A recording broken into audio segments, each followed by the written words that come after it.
What's up, guys? This is Lorem Dev. Welcome to the future of coding education. Learn programming from scratch with simple and practical tutorials, empowering developers in Rwanda and beyond.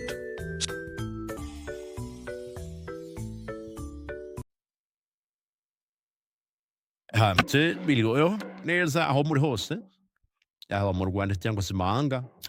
My name cyangwa se amazina yanjye nitwa Lorem Dev kandi ndabaramutsa muri iyi programming of HTML. This HTML language in programming course cyangwa se tutorial igiye kudufasha kuba twaba developer cyangwa se creating web content.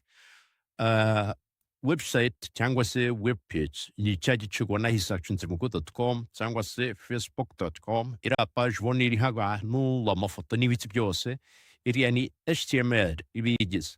So tujye kwiga uburyo natwe twadevelopa like that website cyangwa se content ku buryo umuntu aba interactive kandi bakaba attracted with our content. Then muri isomo rero cyangwa se mu tutorial tugiye kureba uburyo twakiga kubuildinga website duhereye mu ntangiriro cyangwa se from scratch dukoresheje HTML. N'ubusanzwe HTML bisobanura HyperText Markup Language, ni programming language itari Kinyarwanda cyangwa se Icyongereza, ahubwo ni programming ntabwo native language. Rero tuvuze programming language ni ururimi rutegekwa na computer cyangwa se kudutegeka aho computer ibasha kumva. Kuko computer yumviye ngo play ndi gukina game katahinja katumosa cyangwa se aka muresheje ma AI cyangwa se speech recognition software tuzi twese cyangwa se ama application yo irabimenyeka bikora, ariko ururimi rwacu cyangwa se amagambo yacu aho yabaye kuba translated mu rurimi rwibasha kumva muri assembly language kuba yita. Rero twebwe twandika izo code mu magambo yacu tubasha no gusoma, ariko ikabinterpretinga kurusha compile mu rurimi rubasha kumva kugira ngo bikore pre-digits instructions. Muri izo programming language rero tuzakoresha HTML niyo yambere tuzakoresha kugira ngo instructing y'urwubake system cyangwa se website yacu. Kandi iyi niyo foundation ya buri website yose mubona kuri internet. Urugero yisuye mu website ntabwo cyangwa se YouTube, nyuma yayo haba harimo HTML structure yubatswe n'abantu kugira ngo tegekwe direbe computer kugira ngo yubake iyo structure.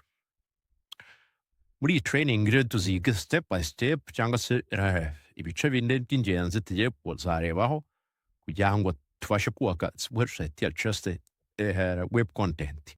Icyo cya mbere ni HTML basics, bizamenya se ni ukigize HTML ese dukeneye iki kugira ngo nkore iyo HTML kuko iyo language bari kumbwira nyubake nkeneye iki, nkeneye phone ze, nkeneye imashini, nkeneye internet, nkeneye iki. Igice cya kabiri ni HTML tags cyangwa se ibice by'ingenzi noneho byo muri iyo HTML. Ese hari uduparti na tumwe nkeneye kugira ngo ndevelope iyo page, niba ari iyo buto, niba ari iyo paragraph, niba ari iyo foto izajya nite biriya bice byose bigize. Hanyuma igice cya gatatu ni uburyo no creating a web page. Web page yandi noneho set ni uguhuza noneho ya matag twabonye rero wayahuza hamwe elements ka creating a web page yuzuye nkuko tubona igihe.com, ukabona ni page yuzuye irimo ibintu byinshi. Igice cya kane tuzareba n'uburyo noneho gustructuringa content zawe. Ese content zawe zimeze zite, HTML ubundi kuma kuba ugizwe n'iki, hejuru hasi hagati, nkuko dukora umwandiko mu Cyongereza. So nayo ifite structure yayo figize. Intego yacu rero nuko muri mu beginner cyangwa se umuntu ugitangira software ushobora kuba yakora programming bitamugoye kandi abyumva neza rwose. There is no big deal here.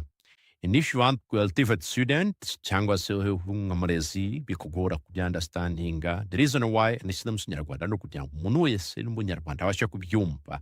Only these courses for most Rwandans, ariko we address in English kugira ngo explaining the concept ni nyamahanga ziri mu Cyongereza, ariko zatuvanga mu Kinyarwanda kugira ngo turisobanure umuntu abashe kubyumva. So ni waba ushaka also kwinjira muri software development ndakubwira ikosa ryawe kugira ngo dutangirane n'imikino. So the next chapter tuzareba noneho ushobora kuba watangira kudevelop. Thank you for learning with Lorem Dev today. In this lesson, we explored simple steps to start building with HTML. In this lesson, we explored simple steps to start building with HTML. Remember, coding becomes easier when you practice a little every day. This makes your code cleaner and helps with SEO and accessibility. If this tutorial helped you, please give the video a like. It's perfect for leaving notes for yourself or for others on your team. Also share this video with friends who want to start coding. Together we are building a community of developers in Rwanda and beyond. Thank you for watching, and I'll see you in the next lesson.